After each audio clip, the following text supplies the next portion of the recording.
you've said, and I love this, if you're going to be a dreamer, you better be a doer. I love that. I believe that. That speaks to me. I believe that. Yes. I do. I think a lot of kids in this generation nowadays think that they can just get to where they want to go overnight. And I'll tell you what, it don't happen that way. You got to put in the blood, sweat, tears, and years, just like everybody. I'm Allison Hagendorf. America, this is the next. Hello, Times Square. Hello, Madison Square Garden. Welcome to X Games Aspen. I'm Allison Hagendorf. I'm the live announcer of the B&E. Welcome to Rock This with Allison Hagendorf. Yeah, this is Allison Hagendorf. Hello, my fellow music lovers, and welcome to the Allison Hagendorf Show. Hello, my fellow music lovers, and welcome to the Allison Hagendorf Show. This is where we celebrate the universal love of music and the rock and roll spirit that lives in each of us. I am so glad you're here. We are coming to you from DWP Studios in Los Angeles, and I want to give a shout out to our presenting sponsor, Cloudwater, and our friends at Karma Sauce. These are quality products I love, and they help make this show possible along with you. Your support means the world to me. Thank you for watching, listening, and subscribing. On the Allison Hagendorf Show, I love to showcase and share the stories of superstars, celebrating the ordinary within the extraordinary and the human behind the artist. I have been so fortunate to have had living legends on the show, like Ringo Starr, Joan Jett, and Nile Rodgers. But another passion of mine is to shine the light on the next generation of superstars, and that's what today's episode is all about. Today, Lainey Wilson is my guest. Lainey is a Grammy Award-winning, multi-platinum singer-songwriter who is one of the very few artists to win Country Album of the Year at the CMAs, the ACMs, and the Grammys. Yes, she keeps getting all of these well-deserved awards and accolades, but what is the most impressive to me is her incredible music, which transcends genre and generation, along with her work ethic, her grounded mindset, her humility, and gracious nature. We talk all about her new album, Whirlwind, how she navigates being a superstar in the spotlight, what grounds her, and what she is setting out to achieve next. She is a true inspiration, and I am honored to be sitting down with her today. We'll be right back with Lainey Wilson right here in the studio.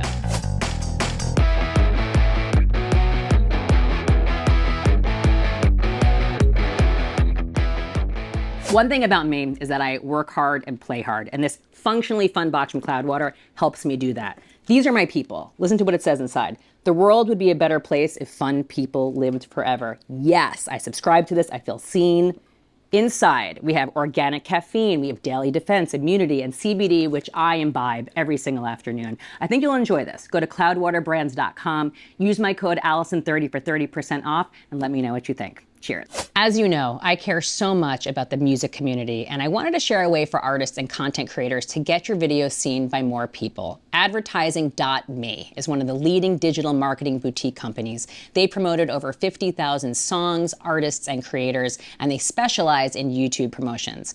With algorithms always changing, they are in direct contact with YouTube teams to get ahead of the ever-evolving landscape. They use targeted advertising, curated playlists, and other YouTube strategies to connect your music and content with the right audience based on a deep understanding of your fans. No bots, only real views, fans, engagement, and subscribers. For all artists, any budget, you can unlock YouTube starting at just $100. Go to advertising.me and use my code Allison20 for 20% off your first campaign. My guest today is so very special. She is a Grammy Award-winning, multi-platinum singer, songwriter, storyteller. She is the reigning CMA and ACM Entertainer of the Year and one of the very few artists to win Country Album of the Year at the CMAs, ACMs, and the Grammys. She was recently inducted into the Grand Ole Opry. Her new album, Whirlwind, is out this week, and she is about to embark on her Country's Cool Again headlining tour. Lainey Wilson, welcome to the show. What an intro. Oh, you deserve it. Girl, you my hype girl. My hype girl. I will gladly accept that position. That's the way it felt. Thank you for that. Oh, I mean it. I am elated to have you here. I'm so happy to be here too. I've just been watching your journey, and I know the whole story, and to see where you are, it's right. You deserve it. It does feel right. It's right. It's been wild, but I do feel like I'm right where I'm supposed to be. It has been a journey. That is the word. It's been a whirlwind. And we'll talk about that. Exactly. and I do want to tell you and congratulate you. Let's do it again. Your 5th studio album, Whirlwind, out this week. It's phenomenal. And I want to do a deep dive into it. We're gonna. How does it feel finally having this body of work out? Oh my gosh. I mean, we were working on this record before we even put Bellbottom Country out. You know how they say, like, you've got your whole life to write your first record? Yeah. And I feel like since we put out Bellbottom Country, my life has just been changing almost every day. Yeah. It's almost been like just a constant having to like level up. But it's been a challenge, but I'm down to take a challenge. Right. And I think that we've done that. I think that this record definitely shows a lot of growth as a singer-songwriter, but also as a person. I do. I feel that way. Now, this album, your approach was a little bit different. It was more like it was quality over quantity. So tell me more about sort of the songwriting process and where your mindset was in making this. Well, normally I write 300 songs to pick 12. It's unbelievable. I do. I feel like every song kind of serves a purpose, even the bad ones. They're there to like get you to the good ones. And so for years I just like wrote to write, you know, like every day that I could. Whether it was a song for me or for somebody else, I was just like, the more the merrier. Let's like, you know, do it all so we can get to the ones. And now I've realized as my life and career is growing that there's only so many hours in the day to get everything done. And for this record, I definitely had to like put on my blinders and be like, all right, what is it what story are you wanting to tell? Like, what's left to tell? What are some things that you have like found out about yourself in the past few years that you haven't shared with people, or that you just like you weren't writing about before, but that you wanna like share with the world? And so it had to be a lot of like soul searching and a lot of just like getting down to it and being like, okay, these are the things that I want to talk about. And I've realized that sometimes I do a little bit better under pressure, I guess. Yeah, when the stakes are high. Yeah. Yeah. These 14 songs feel very intentional. Yes. You know, like each one has its place within this body of work. How much went into actually selecting the songs, the sequencing? Like it really just flows and really tells a whole story. Well, I'm glad that you listen to it top to bottom, Yes. because I'm still one of those kind of listeners too. Yes, I'm it's like- the only I'm- way for me. I'm all about like listening to a record, and I'm trying to like dissect like, why did they put this song here, and what, you know, like all that. It's kind of like putting a little puzzle together. So for anybody listening, like I encourage you to actually do that with music, because it is crazy. Yes. When you really pay attention, you can understand why they did it. But for this record, it was different than like my Saying What I'm Thinking record and my Bellbottom Country. For that, we knew that like for Saying What I'm Thinking, we chose every song based off of the question: is this actually saying what I'm thinking? Is it does it kind of make your eyebrows raise a little bit? And for the ones that didn't, they just didn't make the cut. And then for Bellbottom Country, we had, you know, Bellbottom Country to me is about leaning into the things that make you and Yes. different, and like things that tell your story. And that's how we chose every song on that record. And for this, I was just like, I don't even know what the name of this record is going to be. I felt like I had to live it to find it. That's Wow. really how I felt. And I think every single one of these songs, they share a piece of me that I didn't even know existed. Wow, that is powerful. Yeah. And I love that you worked with Jay Joyce on this. I mean, he is the hardest rocking man in country music. I know. I know. I mean, to know that he's worked with Keith Urban, Miranda Lambert, he's worked with Iggy Pop, the Black Crowes. He's just such an array and diverse spectrum of music, which makes sense because you Yeah. have so many influences yourself. Yeah. What is it about your unique chemistry with Jay that really nurtures your unique music? Oh my goodness. What I have like realized makes our relationship so special is before we even agreed to work together a few albums ago, somebody had connected me to him, and they were like, I keep mentioning your name to Jay Joyce, and he's like, who is this girl? I guess I need to meet her eventually. And I remember like going to pick up some coffee and bringing it to his studio, and when I walk into this like old renovated church that he has created into a studio, he opens the door and just like a puff of cigarette smoke comes out. And I'm like, this is my people.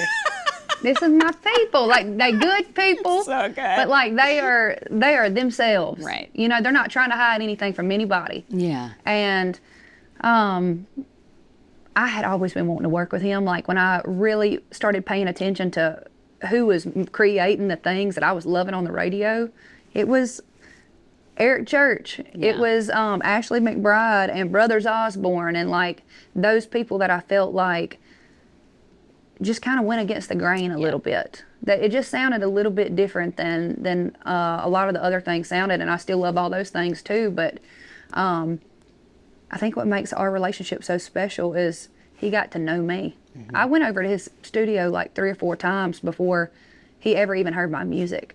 And he got to know my story.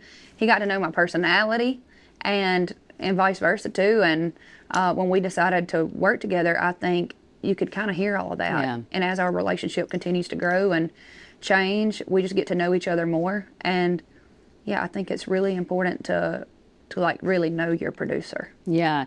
You got to know each other as people. As people. Prior to the chemistry in the studio. That's interesting. Yeah, That's that makes how sense. I am with my songwriters too. Yeah. They say don't mix business and pleasure. That don't work with me. I can't help it. Because it's literally you. I can't it's help you. it. It's part of you. Yeah. And on this album, I can't help but hear so many different genres and textures. You know, there was moments where I hear some of my personal queens like Stevie Nicks or Janis Joplin, or of course Dolly, you know. What sort of role do other sounds play and influence your music? Well, when you think about the people who are like helping me create it, they come from all different walks of music. Yeah. Like my band got to play on this record, and every single one of them, they come from like funk, jazz, blues, punk, pop, rock. Yeah. And then you think about Jay Joyce and what he does, and he can do a little bit of everything, but he is very like rock influenced. And of course you put my accent and voice over the top of anything and it's going to be country. Right. You know what I'm saying? Right, So right. it's fun because when you listen to this record, I feel like I'm getting to like hear parts of my band and my friends. And my band, we go way back. I mean, these are the dudes that I ate dirt with, you know, like we were riding around in a flatbed F450, strapping our equipment down to the back. And we've just sacrificed a lot to be where we're at, and it's cool to have them be a part of it. You can hear that authenticity and that organic dynamic on the album. And there's just so many moments, and like I said, I can literally do a track by track of the 14 tracks, but you take a song like Ring Finger, for example, and it's like, it shows just from a genre perspective or a texture perspective, it like comes out rocking. I mean, it's like a rock banger. And then it gets into funk. Yeah. And then there's spoken word. Yeah. You know what I mean? You're like, hold on, what is going on? I just think of like, this whole album shows how diverse you are, but that even just one song in particular takes you on a musical journey. Oh, you know, it's so interesting. I mean, truthfully, when we were writing it, I was like, I want to do a song where I'm speaking the verses, because a lot of people comment on my speaking voice, whether they love it or hate it, they're commenting on it. So I said, let's give the people what they don't want and what they want. So we were just having fun with it. We were telling a story, and when I brought the story to Jay, it's like he just kind of created it into a mini movie. It's so good. And to me, like the beginning of the song, when you hear that just like da-da-da-da-da, that, to me, it feels like the character's brain is like racking, and she's just like so mad or whatever. And all of a sudden, when that kind of like funk groove comes in, it almost feels like she's collecting her composure so she can tell her side of the story. Yes. I love it. That's amazing to hear you put it that way. And then the spoken word part reminded me so much of like Debbie Harry and Blondie and Rapture. And I was like, I love this. It's just such a cool song. Thank Another favorite moment of mine is Broken Hearts Still Beat. I'm glad you're talking about that one too. Can we just talk about that song? I need to hear more about that song, because when I went through the album, that was sort of the first one that just grabbed me, and I had to hear it again. Wow. Yeah. And it's probably, at least for me, the reason I wanted it to go on the record is because there was something about the simplicity of it that just like hurt, you know?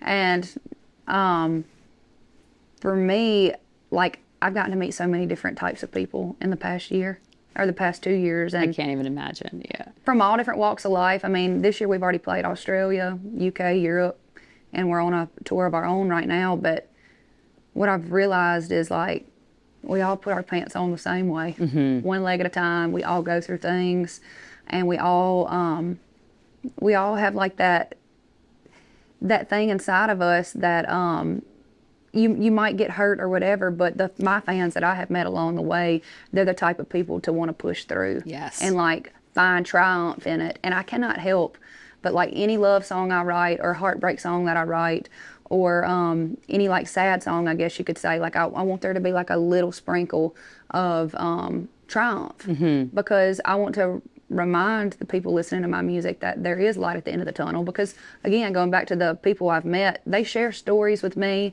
that break my heart over and over again, and my heart goes out to them. And I guess this is just kind of like a little letter to them, being like, "Hey, we're all gonna be okay." Yeah.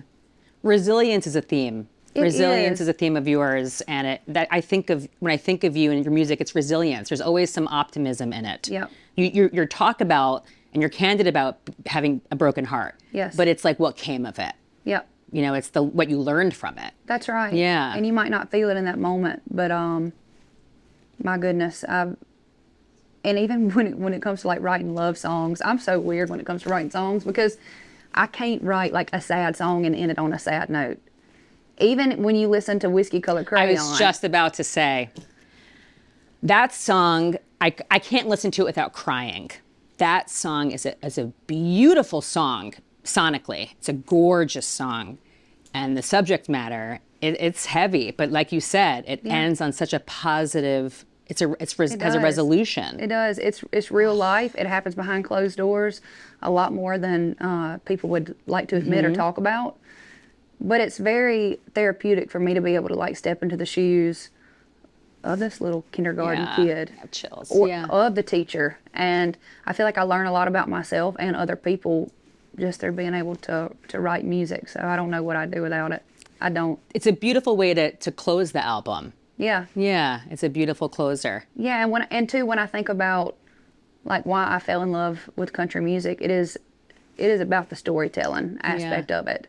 And when we were writing that song, it actually came from a word exercise that my co-writer was doing. He likes to write lists of things and kind of mix and match words, and he came up with Whiskey Colored Crayon, and then we developed the story around that. So the imagery of that song, I mean, you can see it. You can see the picture. Yeah. You can see that picture. Yeah. Oh my goodness.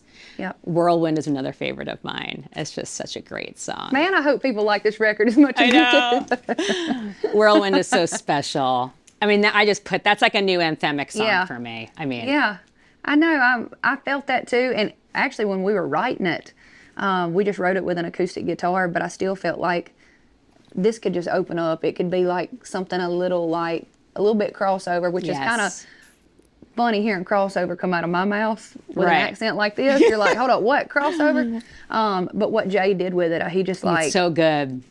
He created a whole nother world and dimension. And it might be one of my favorites because it's one that I keep going back. It's genreless. Yep. That's a genre agnostic song. It's just a banger. And I felt a little Stevie Nicks in that It's one a total Stevie Nicks. Yeah. Edge of 17, totally. Yeah. Like, I love that song. Good. That one really speaks to me. Good. Although, my favorite song on the album might be Middle of It. That's the song I keep coming back to. Really? Yeah, it really resonates with me, that one. And you know what? When I wrote that, I didn't think anybody was going to be able to relate. I didn't think I was going to play it for anybody. I had sent it to my manager, and I said, I think I wrote this song just for myself. And she's like, I think more people might need to hear that. Mm-hmm. And so sometimes those songs that you think are just going to get put up on a shelf and collect dust might be the most important ones. So I kind of feel that about that too. It's my favorite song on the album. So one of these days, you're going to miss these days when you didn't even know you were on your way. How many times have we felt that way? Of course. And continue. Like, you're always going to be in the middle of it. Right. Even at the end. And that's the beauty of it. That's the lyric I love also that you said. That's the beauty of it. I was sitting on my hardwood floor. I didn't have furniture in my house, and because I was never there to get it. But my friends, the Heart Wranglers, came over, who I love writing music with, and they kind of just said, like, what's going on in your life? Like, where are you at? Where's your heart? Where's your head? And I sat down on the floor and I said, I just feel like I'm smack dab in the middle of it. Wow.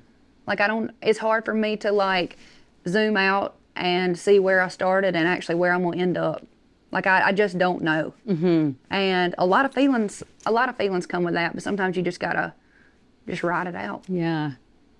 God, that song is so powerful. And then I do want to talk about Counting Chickens. Okay. Yeah. Yeah. I do want to talk about Counting Chickens, which is another great song. That is a love song. It is. I mean, how many different ways can you say I love you? But I promise you it's never been said this way. Never been said this way. Never. Never been said. And at first, because I don't come from a country background, I was like, oh, okay. But then when you listen to the symbolism and the storytelling of it, you understand all of it. Yeah. And you do mention a laundry list of baby names that I saved in my phone. Yeah. That did stand out to me. And then Duck is mentioned at the end. That's a great, I mean, let's just talk about that song. It's personal. It is personal. It is. I'm dating a duck and I wrote about a chicken. Oh gosh, what's wrong with me? This record's just full of animals.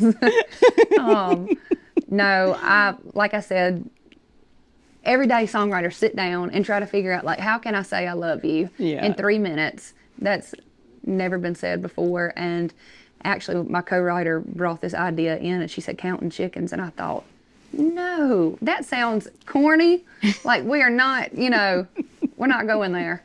And when she started kind of like, the melody, I think, is what like really kind of like grabbed me. I was like, oh, now I see where you're going with this. It felt timeless. Yes. It felt just, I think kids are really going to like this song too. Yeah, you're absolutely right. I do. And it almost seems the way that Jay did his production with this, and the guitar licks and everything, it almost feels like a chicken is pecking the ground if you really listen to that Absolutely get that. Yeah.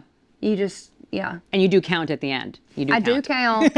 And I'll tell you the funny part about that is I was doing a scratch vocal and I was just joking around and the band was playing and I said, 1 chicken, 2 chicken, 3 chickens. Oh shoot, I think that's a duck. And Jay looked at me like, and then I said, I'm just playing, I won't do that or whatever. And he was like, no, I love it. So that's how that happened. See, he recognizes the magic that happens, the organic magic that happens. Yep. Just going back to Duck for a second, because you guys have such a beautiful relationship, and because he has been at the top of his game, he understands what it takes, to be in the spotlight and to do whatever it takes. How has your dynamic, nurtured you in this journey? Well, we have so much to talk about and like relate on because, I wrote my first song at 9 years old. Yeah. And like I sang at my kindergarten graduation, and I've never stopped trying to do this. Yeah. And for him, it was football. And he was doing summer camps when he was 5 years old, and like he worked his butt off to be able to, try out for the Steelers and then make it. And then it's weird because when we met, I felt like my career was finally kind of starting to do this and his was coming down. Mm-hmm. And so it was a big test for our relationship. Yeah. Because what he had been doing his whole life was coming to an end, and what I had been doing my whole life was finally beginning. And of course that will test you right there, but he's such a good person and he knows how important this is to me. We just see it in each other. I'm just like, I know all the hard work and everything that you did to get to where you wanted to be, and there's a very small percentage of people who actually get to experience anything like that. Right. So we have a mutual love and respect for each other. And now that you are in the middle of it, and you're now in another stratosphere, in your career, do you feel like he's in it to win it with you? Do you feel like he ain't getting rid of me now? He ain't getting rid of me now. No way. I'm like, we went to hell and back. Right. Yeah. No, I've got a good feeling about it. That's why I was okay with putting the name Duck in the song. Yeah. I was like, am I going to be mad that I did this 10 years from now? Well, I thought that spoke volumes. I was like, oh, okay. Yeah. She straight up said that. Yeah. And did mention the baby names. Yeah. So very exciting. Very exciting things ahead. Yes. Do you have a proudest moment on this album? Woo! I mean, between all the songs, I feel like they all like serve different purposes. But I would just tell you, like, as a whole, making this record, like writing it and recording it, it just like brought me a lot of peace and a lot of comfort during a time of my life that was spinning around 90 to nothing. Like, right when you thought it couldn't get any crazier, it did. Yeah. It's like I just told you, every single day I feel like my life is changing. I still feel like the same person. But I think the reason I probably still feel like the same person is because I keep my people close. Yeah. And also, I still, like, I love writing music so much. And I love creating so much. And being able to do that just made me feel like I could hold on to me. That's amazing. Yeah. You've said that this album is sort of like a cross between freedom and also, you know, putting your roots down. Is that something that you try to navigate on a daily basis? I can't even imagine like the Yes. juxtaposition of those two things. Yes, it is. It's strange because I do feel like very free-spirited, and I feel like I was made for the road. And my gosh, like that's where, even when I was a kid, I would sit up on top of my roof and I'd count the stars, and I'd think about being in one of the planes that are like flying over. But I also know the importance of like home is where the heart is. Right. And know how important it is to stay true to yourself and stick to your roots and your story. So yeah, it's an interesting thing. I still got that like running in my spirit, but I also know that like sometimes you got to come back. Yep. I think it's how you stay sane. And I'm crazy, girl. Trust me. You're like, I can already tell. Actually, I feel like Yeah. I feel very seen by you, and I Good, see good, you good. 100%. You just had a full circle moment. I did. I mean, with the Disney Legends ceremony, I had known about the whole Hannah Montana like impersonator background, and then for you to have this moment with Miley and telling it to her and I mean, what was that moment like? It was. Let me just tell you a little bit more about the Yep. week. Please do. The very last place that I impersonated Hannah Montana was at St. Jude in Memphis. And all in the same week, I got to go do that for the first time in 16 years, but as myself, and play in the same spot that I impersonated Hannah Montana, where I had one of the most like pivotal moments in my life, knowing that like this is what I needed to do. I was singing The Climb, and a little girl who had brain surgery, her daddy had wheeled her up to the front, and she was singing every word. And I gave her the microphone, and she was just singing, and then she handed it back to me, and she said, she meant to say, Hannah Montana, you're my star, but she said, Hannah Montana, I'm your star. Aww. And I was like, yep, I got to figure out how I can do this the rest of forever. And so to be able to go back 16 years later and pretty much stand in that same spot in the same building and get to play as myself and also get to honor her this week. She's just like taught me a lot without knowing. She taught me that like it wasn't going to be easy. Right. I mean, I was doing 3 or 4 birthday parties a weekend for 5 years. I did it from 8th grade to 12th grade. Unbelievable. And so, yeah, I had to be somebody else for a little while to get to where I wanted to go. And it feels good that that just kind of led me to having to kind of like dig in honestly and find myself a little bit more than I thought I'd have to. In these moments, are you like a little out of body? Or you know what I mean? Like recognizing that when you're on the stage performing at this award show with Miley Cyrus sitting in the front row, like that's a unique moment. I've had a lot of moments like that Yeah. this year, like even at Music Cares for Grammy week. Golly, I was sitting right there, and on the front row it was Bruce Springsteen and Paul McCartney and Bon Jovi staring at me. Of course, I had a dang microphone issue. I'm like, if there's going to be a technical difficulty, it's going to happen with me. So I fumbled in front of them, but I picked it right back up, and it was just moments like that that make me think, what in the world We've really come a long way in a short amount of time when you think about like the grand scheme of when things really started happening. But I've been in Nashville for 13 years. It's unbelievable. And another full circle moment, thinking about Miley again, you know, that Dolly Parton is her godmother. And I had Miley on the show, and she told me, you know, what she learned from Dolly, in addition to her amazing talent, is her work ethic, her professionalism, her grace, that drive, you know. In a day and age now where there's so much digital metrics and someone can become an overnight sensation without leaving their bedroom, you know, what do you learn from these icons like Dolly? You know, like, what does it take to be a superstar like that? First of all, I think before her talent and everything, I think it is the way that you treat people. Right. I truly think that. I think like it's a certain light that they carry and like shine on the world. And I hope and pray that I can have that same kind of light, like to truly make a difference, and then also be able to be a vessel with my music too. But yeah, I think when I think about a lot of the legends who like put in a lot of time to be where they're at, to me it's brick by brick. It's like setting a foundation, and to me that is where the longevity is going to come from. And I've never wanted to be a flash in the pan. And there's definitely been times where I wish it would have happened a lot sooner than it has, but I'm okay with it because I think it's built character. And I've been told no a million times. And it does worry me, even with some of my friends that like it's happened really fast for.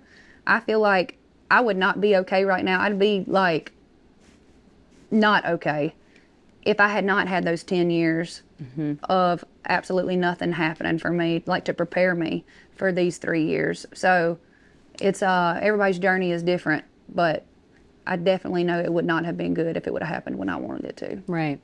Well, I don't think maybe we're not ready for it. We think we're ready for it, but we're not actually ready for it until it happens. And I really think those years actually make us who we are. Oh my gosh. It's that grit and that rejection. That's it. You know, That's it forces us to have that resilience and that perseverance. That's who we are. I love that. And I don't think that I had lived enough life to tell the kind of stories that I was supposed to tell for the people who were going to end up listening to my music. Truly. I think I needed to get drug around in the dirt a little more. Yeah. You've said, and I love this, if you're going to be a dreamer, you better be a doer. I love that. I believe that. That speaks to me. I believe that. Yes. I do. I think a lot of kids in this generation nowadays think that they can just get to where they want to go overnight. And I'll tell you what, it don't happen that way. You got to put in the blood, sweat, tears, and years, just like everybody. Absolutely. Another accolade I just want to mention, you received a leading 9 nominations at the CMAs, winning 5, including the top honor, Entertainer of the Year, and you were the first woman to win this since Taylor Swift did so in 2009. What did that accomplishment in particular mean to you? It's a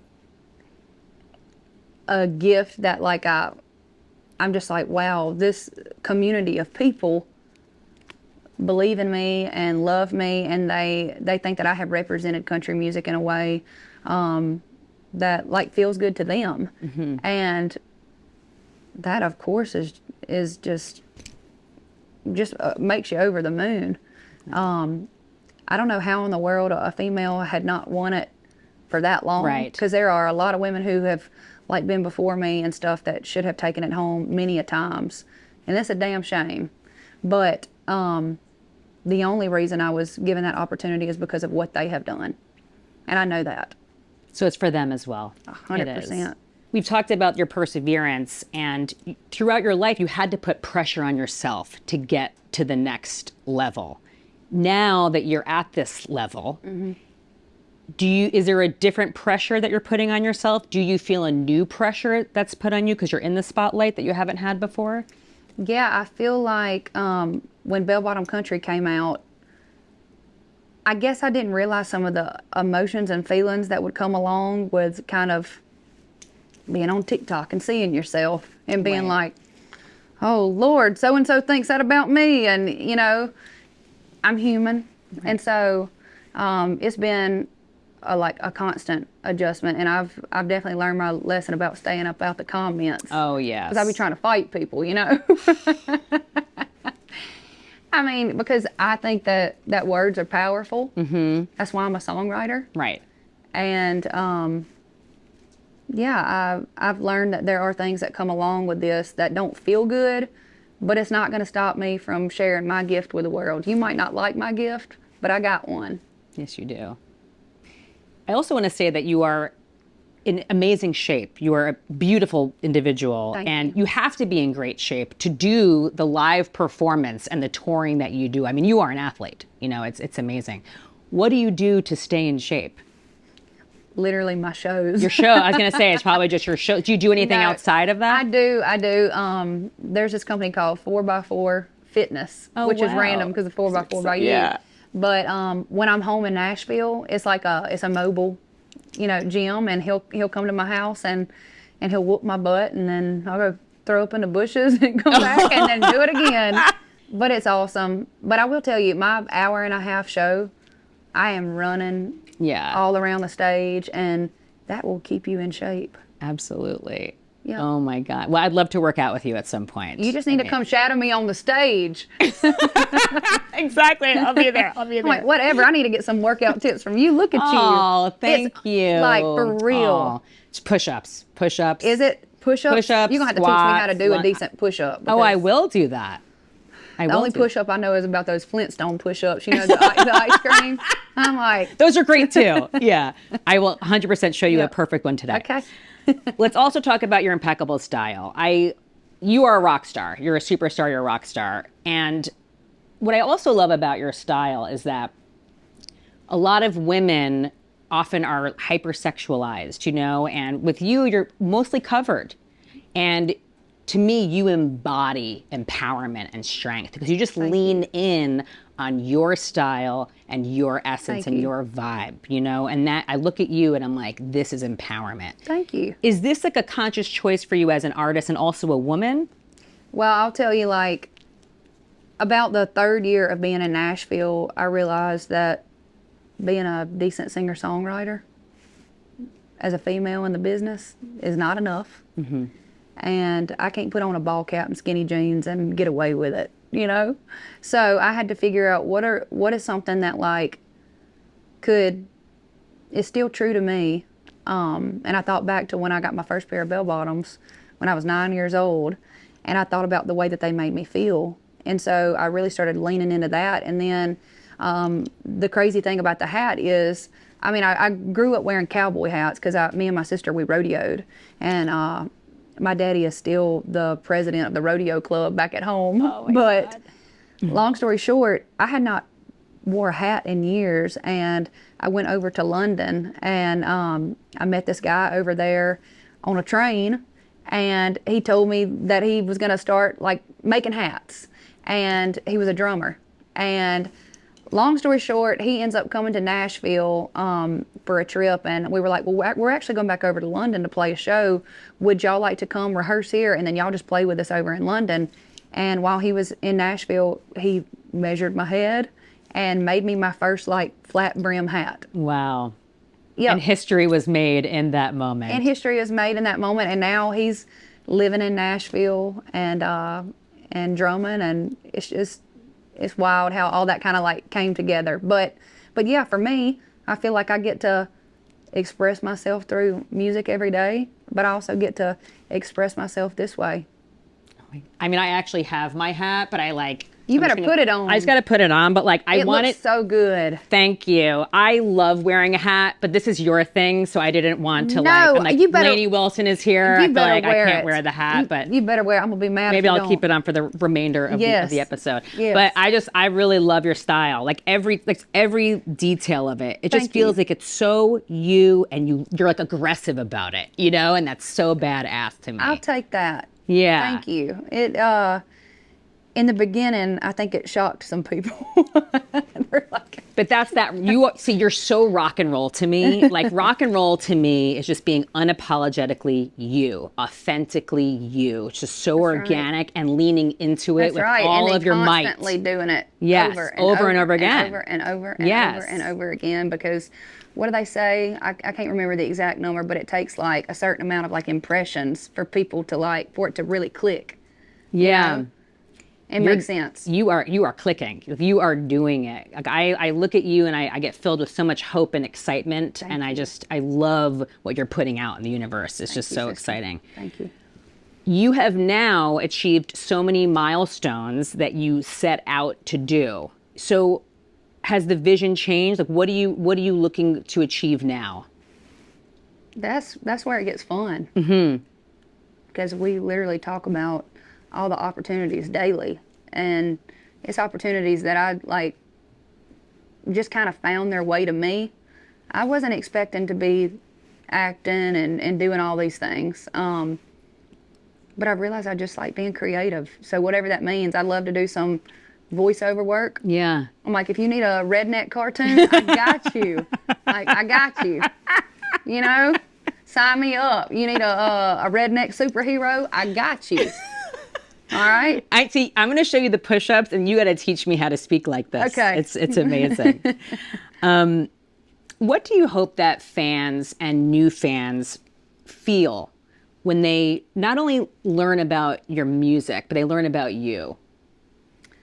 I want them to feel that we're just alike, that we feel all the same things in different ways.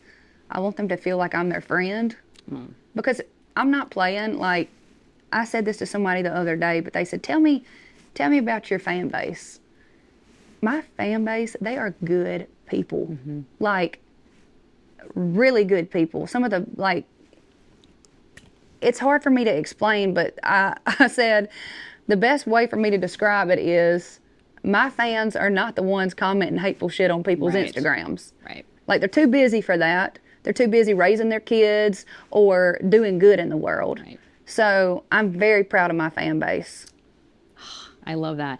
You, to me, are everything that's right in the world. I'm serious. Like you, the music, the work ethic, the light that you set out to shine. Like you are doing it. Thank you. You're using music as a way to unite and to serve as empowerment for people. I'm so grateful for you, Lainey. I really am. So you recently collaborated with Post Malone. So tell me about what it's like working with him and what came out of that. Oh, it's complete chaos. But in the best kind of way. This was the day after the CMAs in November of last year.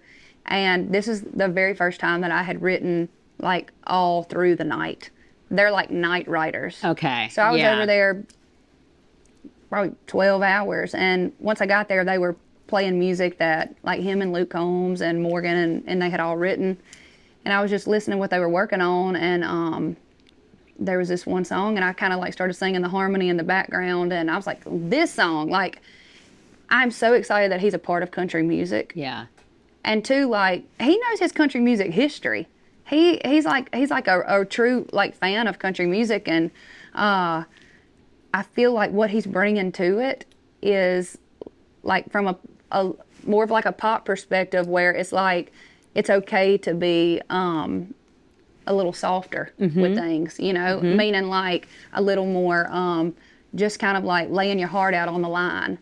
And you can hear that through a lot of this stuff that he's doing, and especially the song I got to be a part of. But we wrote a song that night, and him and Dolly Parton are doing it together. Unbelievable. Yeah. I mean, unbelievable. Yeah. Like when you hear yourself saying that, are you just like, that's just another insane milestone? Yeah. It's nuts. Can we do some deep cuts? It's just some quick questions for you. Okay. Name a song, album, or artist that changed your life. Whew. That's hard. I think it's probably Leanne Womack, I Hope You Dance. I remember I was in 6th grade when I heard that song, and I remember thinking like I could do anything. And I thought, man, I want to make people feel that way. Wow. That is an unbelievable song. Timeless. That's a timeless song. Timeless. What's a song you wish you wrote? Keith Whitley, When You Say Nothing at All. because it is truly crazy how much you can say in just like 3 minutes. And that's another one that they're like, how can we say I love you? And it's just, that's another one that's completely timeless too. Yes. And I love the Alison Krauss version. Me too. Oh my God, I love her version as too. well. That song is just, it's so powerful. If you were not a musician, what would you be? Would you give me a job? 100%, Okay. please. No, what would I be doing? Well, I come from a family of teachers, and so that kind of like runs in the family, but I believe that I'd probably be doing something with special needs. I have a very soft spot for special needs, and man, I don't know. Yeah, it'd be something like that. What would you be doing if you weren't doing all this and doing everything that you've ever done? I did go to school to be a doctor. I love science. Yeah. So I probably would have pursued medicine. Yeah. Now I feel like I'm like a doctor in a way because I prescribe music for people. That's right. You know what I mean? Because music is medicine. That's right. So I get people excited about new music. But you're also right where you're supposed to be. There's no doubt. Thank you so And much. I think that you're shining light and love and all those nice things you said about me. I feel the same way. Oh my God. Thank you. That's such a huge compliment. I appreciate that so much. Of course. Oh my God. I have so much love for you. What is something your fans would be surprised to learn about you? That I wear other pants other than bell bottoms. that I got some leggings. No, what would they be surprised to learn about me? That's hard.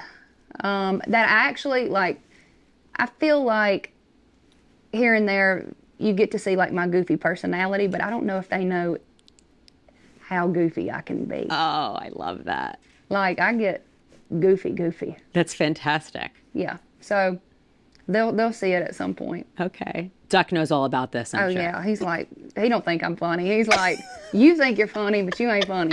Oh my God, so good. If you could meet any celebrity, dead or alive, who would it be?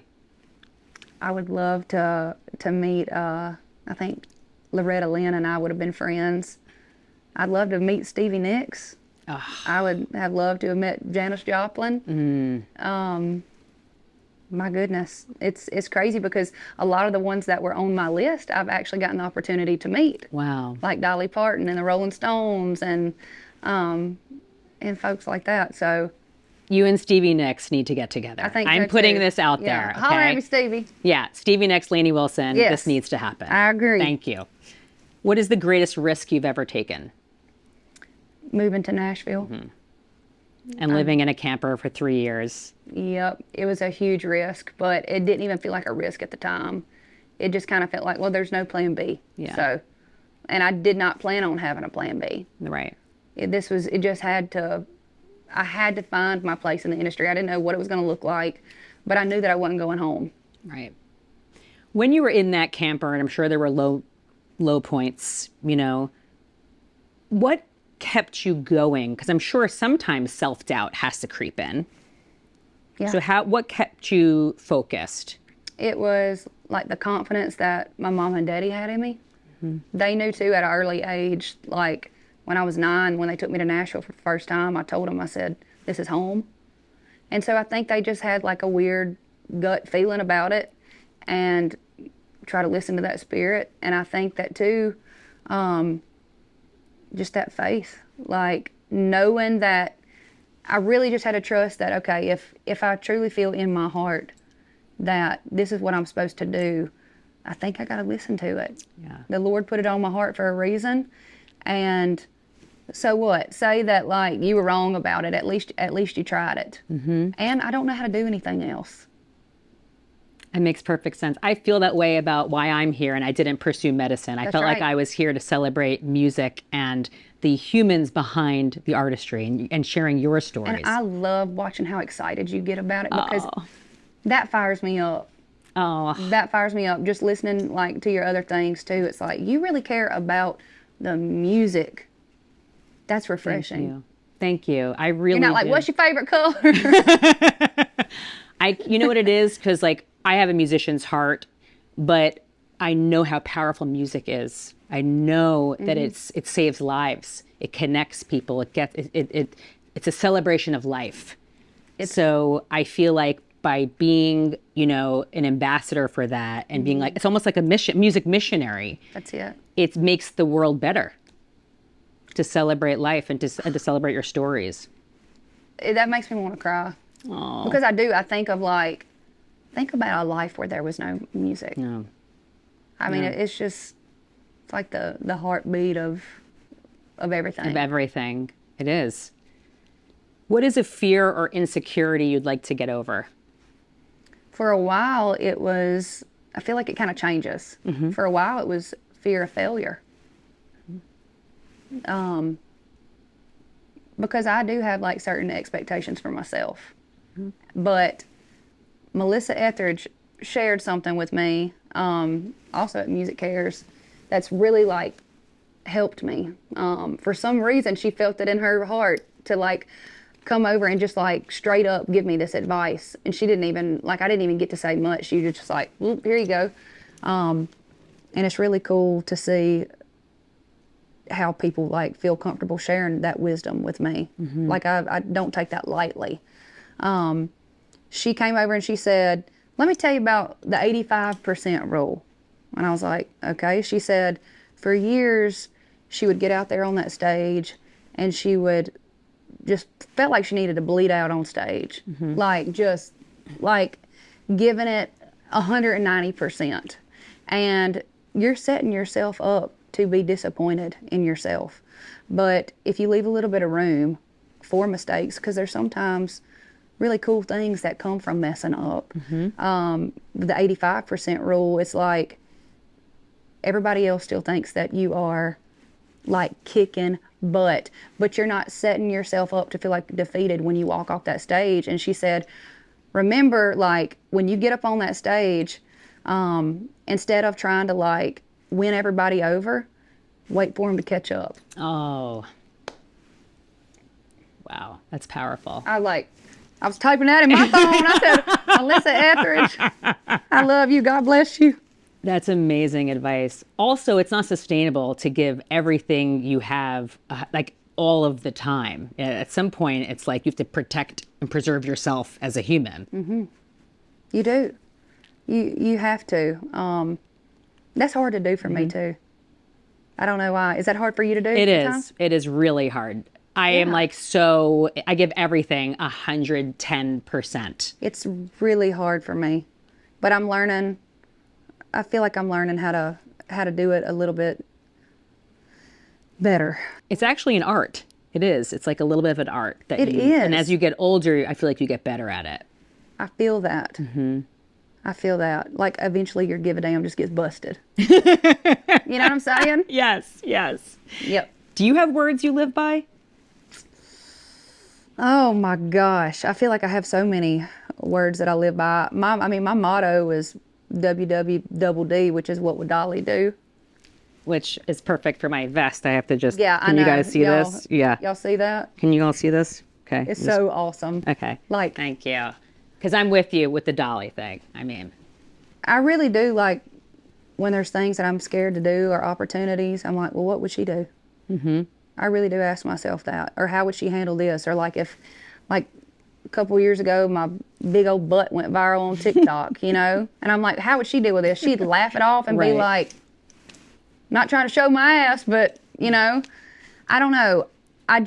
She deals with things with humor and lets it kind of roll off her back. She doesn't, it's like she takes things serious, but not too serious. And I think she will continue like sharing her gift with people until she literally can't.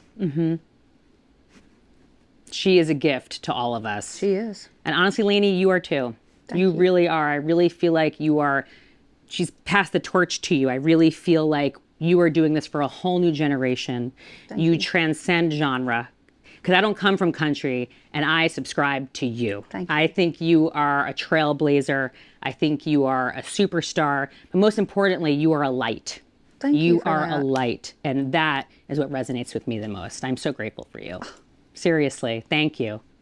Girl, you You making me feel real good today. Thank I'm you for glad. that. I'm mission accomplished. Thank you for You're that. special. You're very, very special. I'm glad that you came here today because I just wanted to gush and just share that with you because you're changing things, and I appreciate that. Thank you.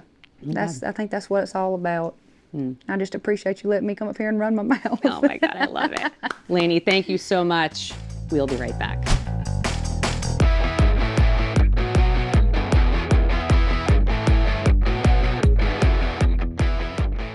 Did Lainey Wilson and I just become best friends? I actually really hope so because I am in love with her.